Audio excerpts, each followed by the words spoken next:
दिन समुंदर से एक मछली तीरते तीरते तालाब आ गई। वो बहुत अनोखी थी।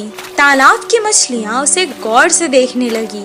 उसी वक्त एक मछुआरा वहाँ तालाब की मछलियाँ पकड़ने आया। तालाब के मछलियों को शिकारी के बारे में पता था। जैसे ही उसने जाल डाला, सारी मछलियाँ तुरंत वहाँ से भाग गई और ये सुनहरी मछली जाल में फंस गई। मछुआरे ने कहा, ये मछली तो कितनी बड़ी है, इसे मैं घर ले जाकर छोटे छोटे टुकड़े कर कर सुखा कर बहुत दिन तक खा सकता हूँ। ओ मछुआरे, मुझे मत मारो, मैं तुम्हारी मदद कर सकती हूँ। मछली की बातें सुनकर, अरे ये मछली तो बात भी कर सकती है, बताओ तुम मेरी क्या मदद कर सकती हो?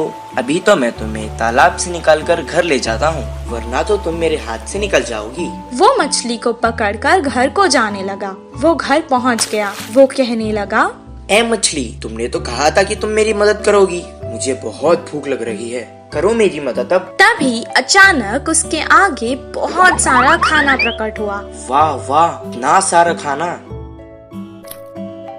मैं तो तुम्हें यहाँ मारने लाया था, तुमने तो जादू ही कर दिया। इतना सारा खाना मुझे तुमने दिया, अब तो तुम मेरी सबसे अच्छी दोस्त हो। दोनों खुशी खुशी रहने लगे। एक दिन वो बहुत उदास था। मछली ने उसे देखा। क्या हुआ दोस्त, आज तुम बहुत उदास लग रहे हो। अब से तुम्हें मैं कभी नुकसान नहीं पहुँचाऊंगा। मेरी उम्र के बच्चे सभी पाठशाला जाते हैं, मुझे भी पढ़ना पसंद है, पर हर रोज मैं जाल लेकर मछली पकड़ने जाता हूँ। तुम पाठशाला क्यों नहीं जाते? मुझे पढ़ना पसंद है, पर मुझे कुछ याद नहीं रहता, इसीलिए मछली पकड़ने के काम पर लगा दिया। मैं तुम्हें एक उपाय बताऊं? मुझे तुम अपने कान तक ले जाओ। मैं तुम्हें एक मंत्र बताऊंगी, उसे पढ़ने से तुम्हें सब कुछ याद रहेगा और तुम अपनी कक्षा में सबसे अव्वल आओगे। तुम्हारी सब प्रशंसा करेंगे।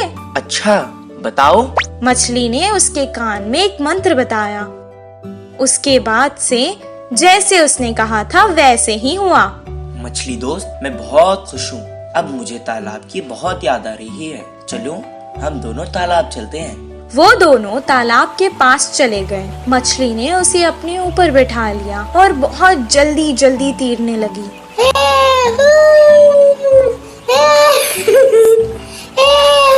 और उसने सारे तालाब की सैर करवाई उसे। सबको देखकर वो बहुत खुश हुआ। जब उसका मन भर गया, वो वापस घर जाने लगा। मछली ने कहा, दोस्त, तुम अकेले ही क्यों जा रहे हो? मुझे भी अपने साथ ले जाओ। मैं जितना खुश पाठशाला में होता हूँ, आज मैंने देख लिया कि तुम उतना ही खुश तालाब में होती हो। मैं तुम्हें तुम्हारी खुशी से दूर नहीं कर सकता, इसीलिए मैं तुम्हें यहाँ छोड़कर जा रहा हूँ। मैं वापस जरूर आऊँगा दोस्त। इस कहानी से हमें ये शिक्षा मिलती है कि जिस काम में हमें खुशी मिलती है वही काम करना चाहिए और जहाँ रहने में खुशी होती है वहीं रहना चाहिए।